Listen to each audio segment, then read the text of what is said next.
আসসালামু আলাইকুম। এইমাত্র নিউজ যা প্রতিবাদী ভিডিও তৈরি করতো রাকিব, কন্টেন্ট ক্রিয়েটর। উনি জানেন আপনারা, উনি সবসময় বাংলাদেশে যা ঘটে তাই নিয়ে প্রতিবাদ করে উনি। তো এই প্রতিবাদরা যারা মনে করেন যে সহ্য হয় না, তারাই তার উপরে 4 রাউন্ড গুলি করে কিছুক্ষণ আগে তাকে ঢাকা মেডিকেল কলেজ হাসপাতালে নেয়। তো এখন নাকি উনি শহীদ হয়েছে।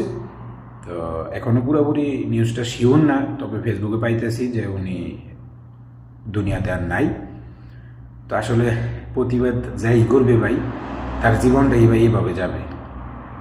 ওসমান হাদির হত্যার পরে এখন আবার উনিও একজন কিন্তু বিপ্লবী, জুলাই যোদ্ধা, ঠিক আছে। তো উনি কিন্তু সবসময় প্রতিবাদী ভিডিও করে। তো এইমাত্র এই নিউজটা পাইলাম আর কি। তো আসলে বাংলাদেশে কোনো মানুষের নিরাপত্তা নাই ভাই, কোনো মানুষের নিরাপত্তা নেই।